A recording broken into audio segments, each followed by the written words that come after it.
A Bíblia é muito perfeita em tudo que se traduz. E ela já começa da forma que conclui. Assim como Cristo é o Alfa e o Ômega, estava revelado em Gênesis e no Apocalipse, a mensagem de Cristo também está no início e no final.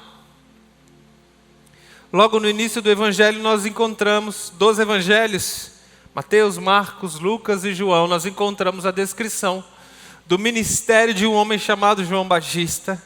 E nós encontramos a descrição do nascimento de Jesus e posteriormente o início do ministério de Jesus.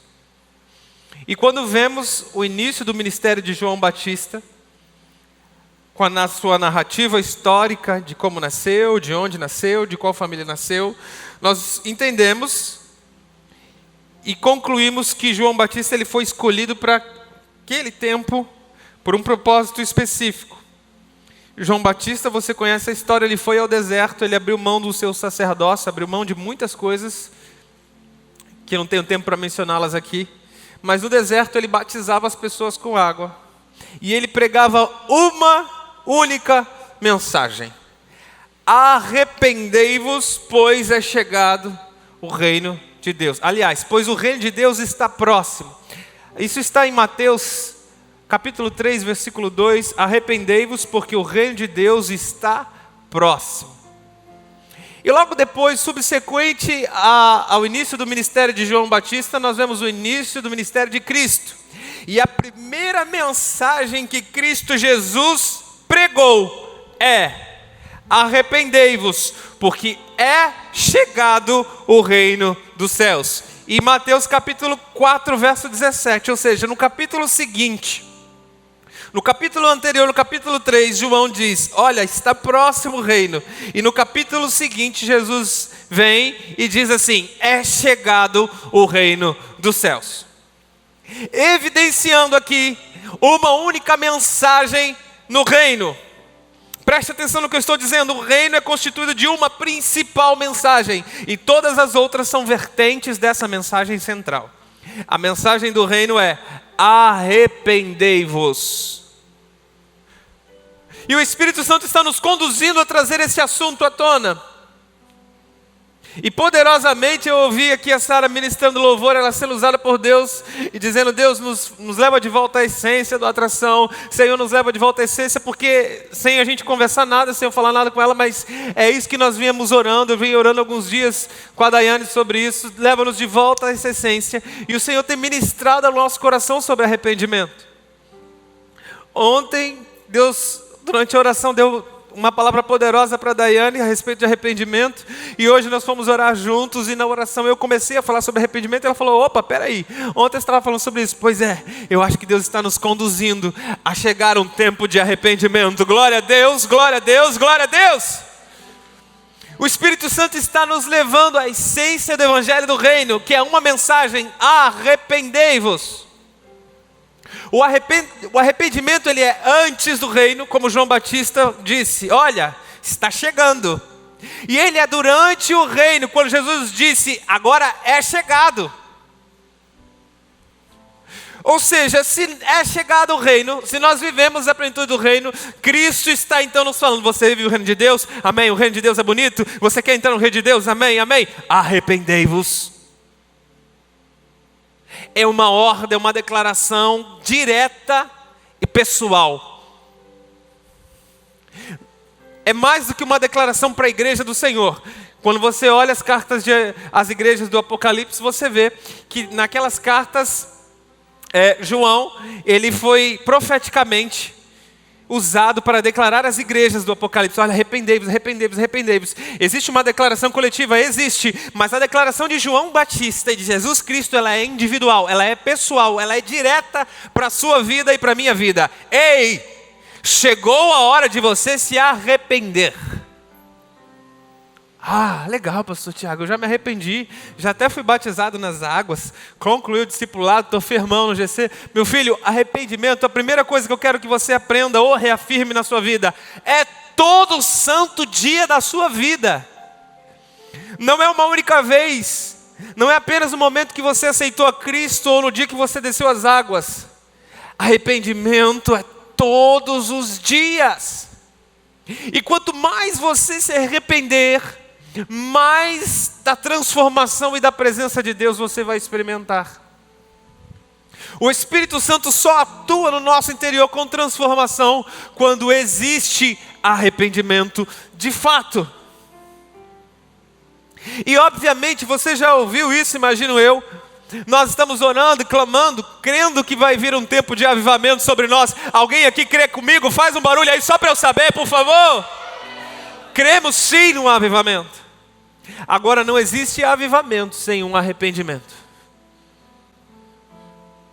Eu ouço alguns testemunhos de pessoas e algumas circunstâncias até de famílias que estão vivendo um avivamento. Coisas que estavam mortas, coisas que já não tinham esperanças, foram transformadas, genuinamente transformadas por Deus. Eu tenho visto e ouvido muitas coisas, mas o que nós estamos falando aqui é de um avivamento coletivo, é de um avivamento para a nossa cidade, é de uma transformação que gere uma reflexão profunda na nossa sociedade, na sociedade joinvilense. Amém? Você está comigo nisso? Amém? E a Bíblia é muito clara. Em 2 Crônicas 7,14, diz assim: e se o meu povo que se chama pelo meu nome se humilhar e orar e buscar a minha face e se converter, em algumas versões, na Almeida Fiel está muito claro, e se arrepender é a palavra, dos seus maus caminhos, então eu, Senhor, ouvirei dos céus, perdoarei os seus pecados e sararei a sua terra. Alguém aqui precisa de uma terra sarada, restaurada? Alguém aqui crê que Joinville será sarado, restaurado, perdoado? Faz o barulho aí, diga assim: eu creio, eu creio, eu creio. Aleluia! Nós verdadeiramente cremos. Agora, eu preciso ir um pouco mais profundo com vocês nessa questão do arrependimento. E eu quero te falar a respeito da tríade do arrependimento. O arrependimento profundo não é algo superficial. Não é simplesmente se arrepender de um pecado que você cometeu e confessá-lo a Deus. Ei, calma. Abra sua mente, abra o seu coração para se renovar, para ter o seu conhecimento renovado. Em Salmo 51, uma grande declaração de arrependimento do salmista Davi. No versículo 1 e 2 ele diz: Senhor, tem misericórdia de mim. Ó Deus, segundo a tua benignidade, apaga as minhas transgressões.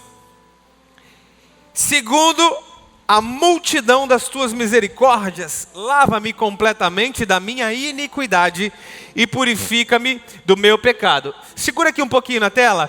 Repita comigo. Primeiro lugar, apaga as minhas transgressões. Primeiro lugar, apaga as minhas. Primeiro ponto de arrependimento: transgressões. É uma tríade, eu falei para você. Segundo ponto, lava-me completamente da minha iniquidade. Da minha o quê? Em terceiro ponto, somente em terceiro lugar, Davi está dizendo: purifica-me do meu pecado, purifica-me do meu pecado. Ou seja, a tríade do arrependimento, obrigado, nos fala sobre transgressão, sobre iniquidade e sobre pecado. A primeira coisa que você precisa entender para se arrepender verdadeiramente, para de fato se humilhar, para de fato reconhecer, gerar em você um arrependimento genuíno, é pelo menos superficialmente entender que existe uma diferença entre transgressão, iniquidade e pecado. Tem pessoas que apenas se arrependem de um pecado. Tem pessoas que se arrependem de ter uma vida perversa. Tem pessoas que se arrependem de uma iniquidade que cometeu.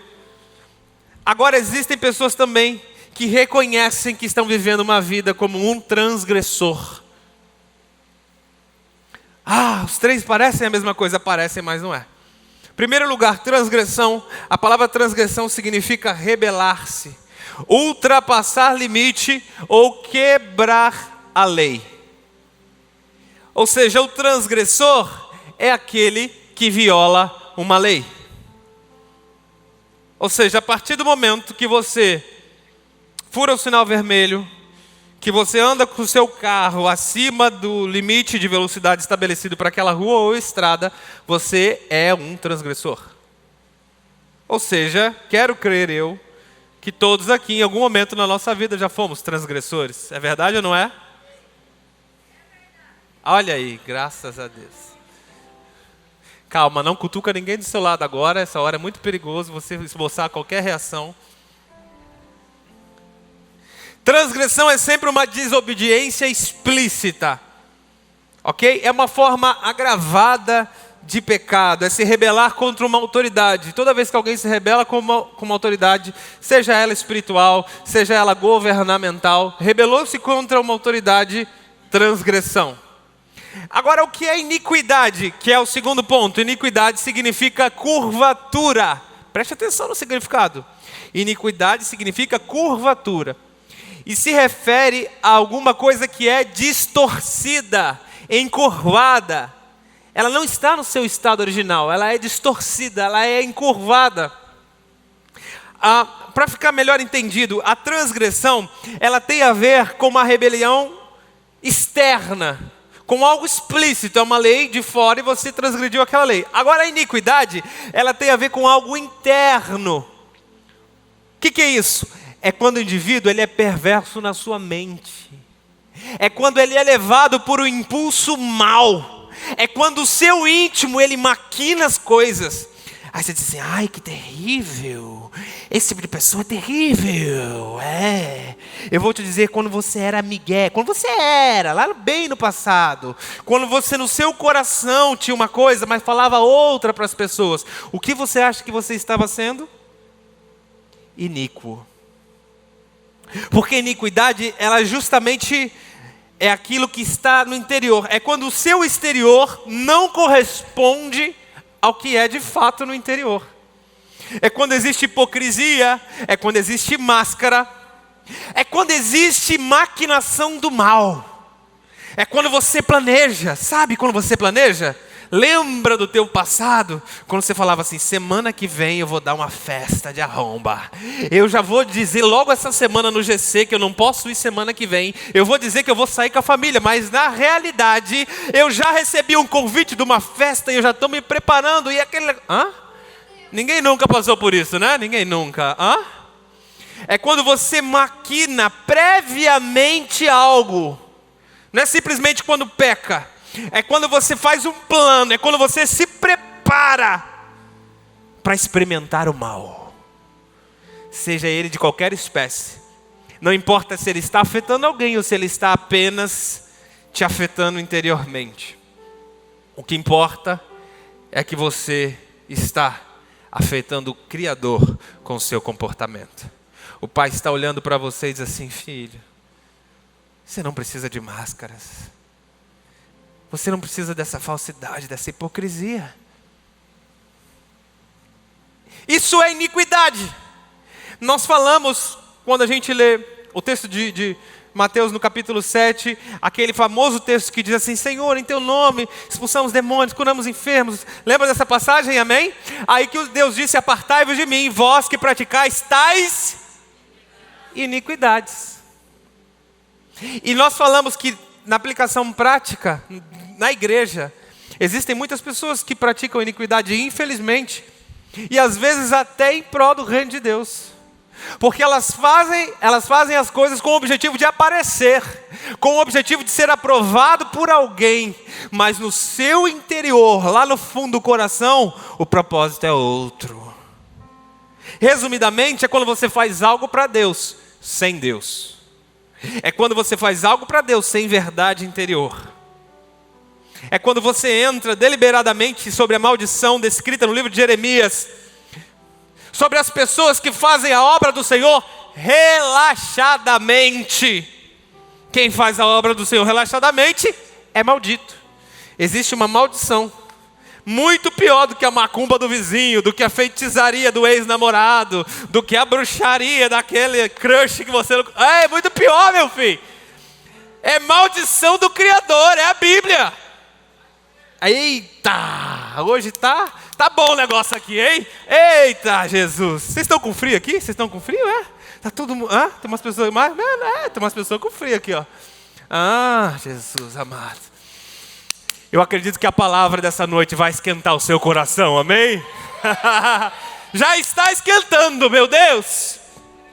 Eu comecei a chorar com muito temor a respeito dessa passagem. Sabe?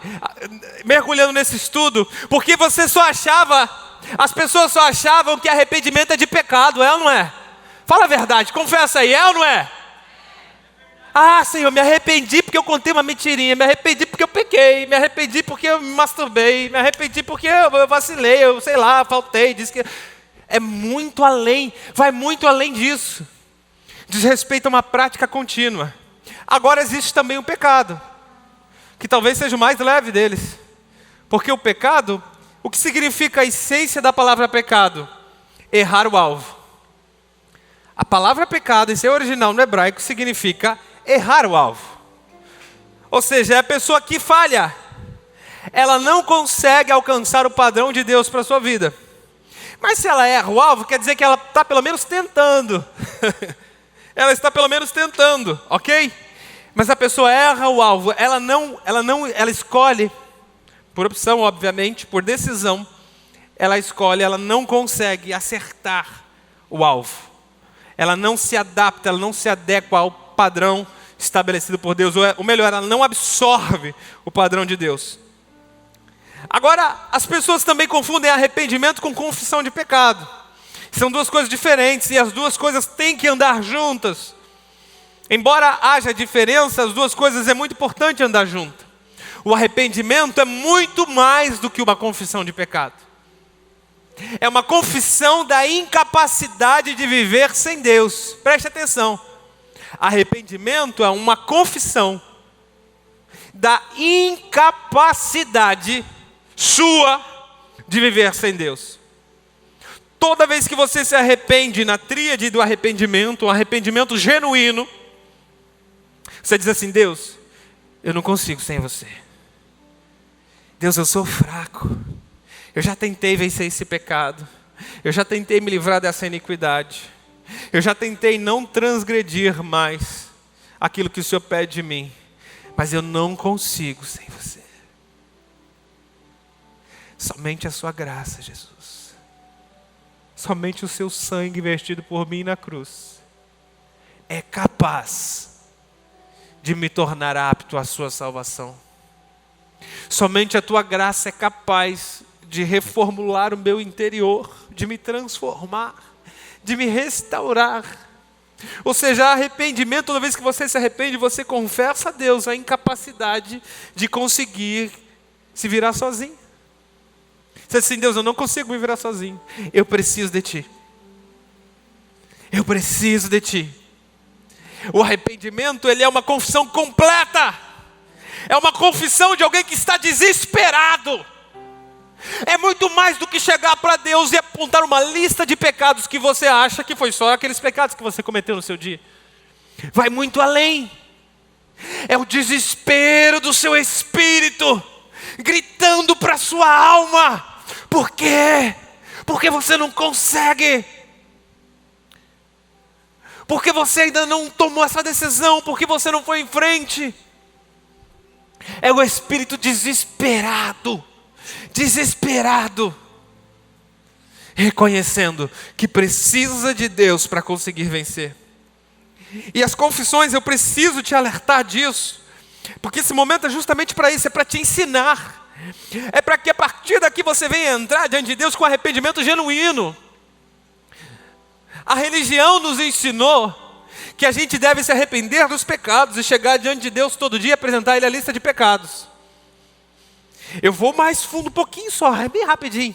A religião de alguns aqui, que frequentavam algumas denominações, dizem que se você pecar muito durante o dia e Jesus voltar naquele dia, você não vai para o céu. Alguém aqui já ouviu uma história assim? Fala a verdade para mim, faz o sinal aí, ó, um monte de gente. Tem um monte de placa que diz isso, ó, se você pecar hoje, cuidado, se você não pecar muito, viu? Jesus voltar hoje, se você estiver em pecado, meu irmão, sobe não. Eu não sei se eles leram, se eles prestaram atenção nos textos que diz que Cristo Jesus derrotou a morte e o pecado na cruz do Calvário por mim e por você. Aleluia! Yes! Ele já venceu. De tantas coisas que isso nos mostra, isso nos ensina que você não é capaz de vencer. Nenhum homem que passou pela terra foi capaz de vencer. Por isso Cristo veio, se despiu de sua glória, venceu. Ele venceu. É óbvio que nós pecamos todos os dias. Tem muita gente, mesmo na igreja, que passa uma vida de transgressão, de iniquidade. Mas as pessoas acham que quando se fala em pecado, só se fala em adultério, em prostituição, em matar alguém. Meu irmão, a lista de pecado é extensa, meu irmão. É grande demais a conta, é muito grande. Eu vou falar para você, tem um monte de pecado, a maioria deles, eu ouso dizer, você nem sabe. Quer ver? Posso te fazer uma pergunta? Mentaliza agora, cita aí os 10 mandamentos. O mais básico do pecado, começa lá. Qual é o primeiro mandamento? Qual é o segundo? Qual é o terceiro? De 10, quantos você consegue se lembrar?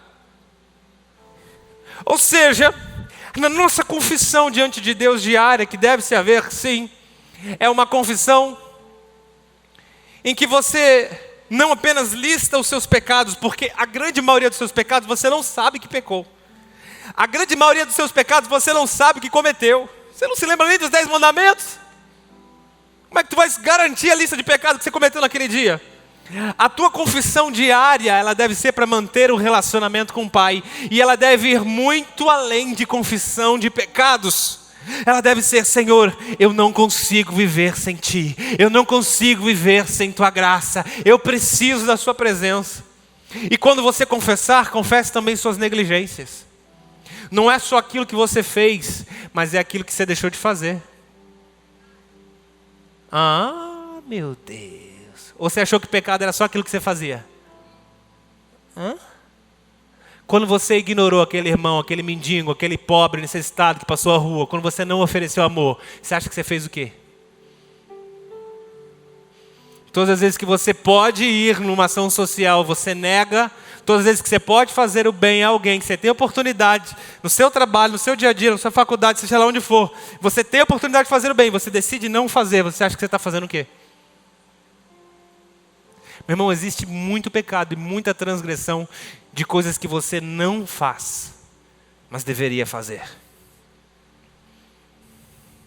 Existe também a confissão da sua procrastinação. Até quando você vai empurrar? Até quando você vai deixar para amanhã? Até quando você vai deixar para a semana que vem? Chega desse discurso idiota das pessoas que dizem assim: eu só vou firmar no GC depois que eu me converter. Eu só vou frequentar depois que eu parar de fumar. Eu só vou ir depois que eu parar de beber. Eita Deus. Meu irmão, você não entendeu ainda que sem o Espírito Santo você não consegue parar com nenhuma dessas coisas?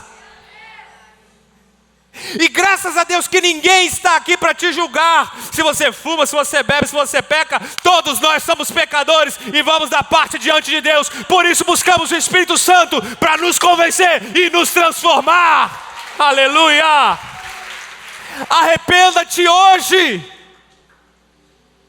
Arrependa-te hoje de querer viver uma vida sem Deus. Esse é o maior de todos os arrependimentos. Essa é a completude da tríade do arrependimento. Vai muito além do que uma lista de pecados. Querer se converter sozinho, querer se transformar. Não, deixa eu primeiro arrumar minha vida. Ninguém nunca ouviu isso aqui, né? Não, eu tenho umas coisas para acontecer. Deixa eu primeiro arrumar minha vida, depois eu vou na reunião de GC. Ninguém nunca ouviu isso? Não, deixa eu primeiro arrumar minha vida, depois eu vou lá no culto, na atração, no domingo. Depois eu vou, eu preciso arrumar minha vida primeiro. Até quando você vai achar que você consegue fazer as coisas sozinho? Arrependei-vos, arrependei-vos, pois é chegado o reino dos céus. Porque, gente, é tão explícito, a religião não chegou a tal ponto, é tão explícito, presta atenção. Quantos aqui já oraram o Pai Nosso? Pai Nosso que estás no céu, santificado? Claro que todos. Imagino eu. Todos já tenham orado ou rezado o Pai Nosso. Aquela prática de falar mais ou menos sem saber o que está falando direito. E aí, Jesus vai chegando na metade final do Pai Nosso, ele diz assim: Senhor, perdoai as nossas ofensas. Em outras versões está perdoai as nossas dívidas. Agora não tem nenhuma versão que está escrito perdoai os nossos pecados. Eita! Não tem um glória a Deus aí agora não, meu irmão?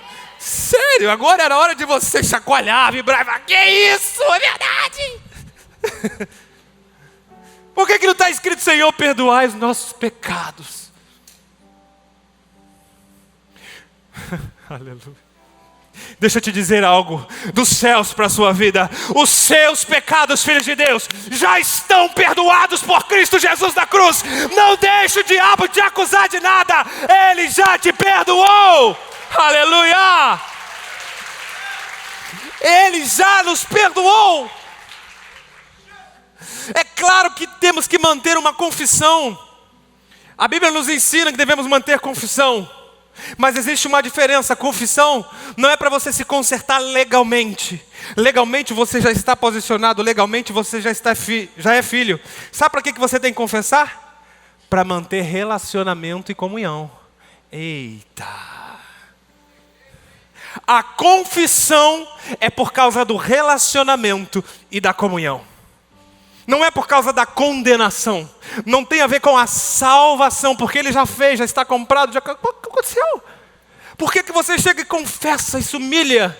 Para se relacionar, para ter comunhão, para chorar e para o Pai, para se sentir abraçado pelo Pai, para se sentir agraciado, perdoado, para sentir a bondade, a misericórdia, a vida de Deus em você.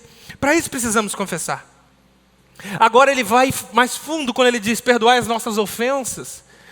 É como se Jesus falasse assim: pecado já é algo resolvido. Eu já entendi porque eu vim na terra, daqui a pouco eu vou passar por uma cruz e pecado já está praticamente resolvido. Agora as ofensas, as dívidas, quantas vezes você tem ofendido a Deus? Quantas vezes você tem ofendido o seu irmão? Quando você diz que vai, não vai. Quando você poderia se comprometer e não se compromete. Quando você tem uma escala e não cumpre. Meu irmão, a lista é grande, eu preciso avançar. Mas são quantas as ofensas diárias que a gente faz? Ou que a gente ofende por deixar de fazer. Por deixar de ser, por vestir uma máscara, por carregar um nome, levar uma bandeira e deixar de ser. Por vender uma propaganda enganosa. Porque você diz que é filho de Deus, diz que atrai a ação de Deus na terra. Mas no seu trabalho, quando alguém está com crise no casamento, você se esconde. Eita! Quando alguém diz que está com problema em casa, você fica calado. Quando você coloca a luz que é em ti debaixo da mesa e se esconde, você está ofendendo no mínimo o Criador da luz. Mas você está ofendendo também o ímpio que está nas trevas e precisava tanto da sua luz. E por menor que você acha que seja a sua luz, deixa ela brilhar. Porque quando você decidir deixar brilhar, o Espírito Santo vai te capacitar. E Ele vai dizer: olha filho, o que eu posso fazer por você não é pela sua força, mas é pelo meu poder. Porque quando você está fraco, o meu poder se aperfeiçoa justamente naquele momento. Aleluia! Deixe brilhar. Todas as vezes que você não deixa brilhar, você está ofendendo o Criador. Preste atenção, olha que forte. Quando o cristão peca, o diabo o envergonha. Não é assim?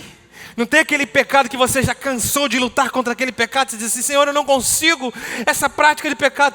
A cada vez que você cai, parece que o diabo te envergonha. Parece que ele te esbofeteia. É ou não é?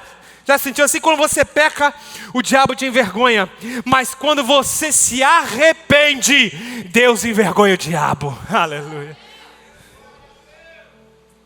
Quando você de verdade chora, se quebranta diante de Deus, o diabo se sente envergonhado. Ele diz assim: eu não vou poder mais acusar, porque ele está chorando de verdade, ele está arrependido de verdade, e eu sei que o sangue que desceu daquela cruz era de verdade. O pecado em secreto traz vergonha pública. Mas o arrependimento e a humilhação é o que gera a recompensa. E a maioria dos nossos pecados são em secreto. A maioria das mentiras não veio à tona. A maioria dos seus distúrbios sexuais ninguém sabe. Ninguém na sua casa, seu líder não sabe, ninguém sabe. A maioria das suas fantasias, dos seus pecados que são aqui no âmbito da mente, são virtuais e que de vez em quando você externa para o seu corpo, só você e Deus sabe. É pecado em secreto. Pecado em secreto traz vergonha pública, viu? Toma cuidado. Pecado em secreto que não vem à tona, que não gera arrependimento genuíno, traz vergonha pública. Este é o maior exemplo do salmo que nós lemos, da vida de Davi. Vocês sabem da história de Davi. Ele desejou uma mulher, a mulher estava tomando banho, ele mandou matar o marido daquela mulher, e um monte de gente morreu por causa do desejo sexual de Davi. Davi então tomou aquela mulher em adultério, pecou com Betseba, ficou quietinho, escondidinho, traçou um plano. Foi um pecado que foi levando a vários outros pecados. Aquilo se tornou uma transgressão violenta, até que então da transgressão virou uma iniquidade, porque ele manteve aquilo em secreto. Ele não trouxe à tona, e do interior dele ele estava maquinando o plano. Ele maquinou, vai ler depois a história, 4 planos para que o pecado dele não viesse à tona. 4 planos maquinados, iniquidade. Até que aproximadamente 9 meses depois, que estava quietinho, só ele e Betseba sabia. 9 meses depois Deus envia o profeta. Diga assim: glória a Deus pelo profeta. Glória a Deus porque existe profeta. Ele ouve a voz de Deus.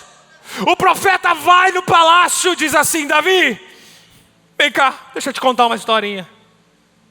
É mais ou menos assim, numa atração, prepara todo o cenário, faz um negócio. Vem cá, povo, deixa eu te contar uma historinha. Vamos comigo. Tem introdução, meio e fim. E chega no final, Davi estava chorando. Esse homem merece a morte. Mal sabia ele que o profeta Natan estava contando, narrando a própria história de Davi. E Davi estava se autocondenando por causa da transgressão, do pecado e da iniquidade. O pecado então veio à tona. Os erros, a série de erros, aquela vida que estava totalmente perdida, foi envergonhada publicamente. A partir daí uma série de desgraças começou a acontecer em Davi. Físicos.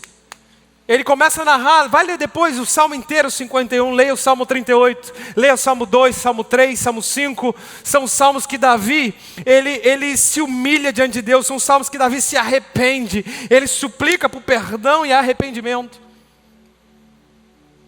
Diz que a pele dele se secou, feridas começaram a vir em sua pele, ele já não tinha prazer de viver, sua alma estava em sequidão, ele estava em depressão profunda, ele perdia as noites de sono. O próprio Davi narra isso. Ele não conseguia dormir, ele era aterrorizado por espanto noturno, ele acordava, estava mal. Ou seja, para os dias de hoje ele estava em depressão profunda.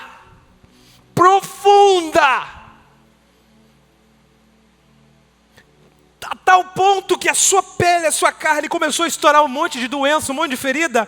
E cara, foi tão tenebroso que os amigos de Davi não podiam mais se relacionar com ele por causa do odor, do cheiro que tinha as feridas que estouravam na sua pele.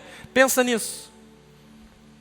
Pensa no que um simples desejo sexual começou com um simples desejo sexual. Eu sei porque o Senhor me manda parar aqui. Porque tem uma geração que se esconde atrás da internet e da pornografia, se dando ao luxo de se entregar a um simples desejo sexual. Eu não estou te limitando, eu não estou te acusando. Eu não estou dizendo que... Eu entendo que você tem um processo de hormônio, tem fase, tem idade, eu entendo tudo isso. Mas não se entregue ao pecado. Pode ser que você verdadeiramente se arrependa dessa palavra e chore hoje diante de Deus e diz assim: Deus, nunca mais na face da terra eu vou cometer esse pecado. E talvez semana que vem você volte a pecar. Se arrependa de novo, de igual forma. Não se conforme com o pecado, porque se você se conformar, vai ficar cada vez pior. E dê glória a Deus se o profeta bater na sua porta e quiser ter uma conversinha contigo. Dê glória a Deus, quer dizer que Deus te ama muito, meu irmão. Para chamar o profeta e falar: ei, estou sentindo que você não está bem. E aí, vai me contar? Porque Deus ainda tem os seus profetas nos dias de hoje, amém? Começou com um simples, com uma aspas bem grande, simples desejo sexual. Até que se tornou em vários pecados, até que se tornou uma transgressão explícita e profunda iniquidade. O grande rei Davi, o homem segundo o coração de Deus, estava apodrecendo no quarto. Até o dia que Deus envia o profeta e a vergonha pública é evidente. Davi então passa pelo processo de arrependimento, porque arrependimento não é uma oração, arrependimento não é um momento, arrependimento é um processo. A palavra grega para arrependimento significa metanoia, traduz por metanoia, e metanoia significa mudança, transformação. Ou seja, nós entendemos que arrependimento é efetivamente transformação. É como se você estivesse indo nesse sentido e de repente você, me arrependi. Vou para o outro lado. É uma mudança de rota. É uma transformação substancial e evidente. Não é assim: ai Deus, eu me arrependo porque eu pequei de novo, eu masturbei, eu fiz não sei o que, eu menti, eu disse. Meu irmão, vai muito além. Se arrependimento não gera transformação, não é arrependimento de verdade. E sabe qual é a essência real do arrependimento? Está em Gálatas 2:20, que diz assim: já estou crucificado com Cristo e vivo não mais eu, mas a partir de agora Cristo vive em mim. Aleluia. O processo de arrependimento começa em Cristo. É quando você diz assim: a minha vida eu não sou mais dono dela. Ou seja, agora Cristo é vivo em mim. Os princípios de Cristo, os pensamentos de Cristo, a mente de Cristo deve ser a minha mente. Tornar-se contra o pecado não é uma definição de arrependimento, mas tornar-se contra a natureza carnal consiste sim no verdadeiro arrependimento. Tornar-se contra a natureza carnal vai muito além de se arrepender de um pecado. Davi então, depois de ser confrontado por Natã, no Salmo 51, verso 10, ele pode orar e dizer: Senhor, cria em mim um coração puro. Aleluia. Cria em mim, ó Deus, um coração puro. Renova, Senhor, um espírito reto, um espírito inabalável. Porque depois que Davi se arrepende, ele não diz assim: Deus, eu nunca mais quero adulterar. Presta atenção que eu estou te ensinando um segredo forte, hein? O seu arrependimento não deve chegar apenas assim: Deus, eu não quero nunca mais pecar este pecado. Você não vê nenhuma descrição de Davi orando assim para o Senhor: Senhor, nunca mais eu quero adulterar para ninguém. Senhor, nunca mais eu quero olhar pela janela alguma mulher pelada tomando banho. Hã? Corrige a rota, melhora a sua oração. Não é assim: Senhor, nunca mais eu quero entrar naquele site. Ei, Senhor, muda o meu coração. Me dá um coração puro e um espírito inabalável. Um espírito reto.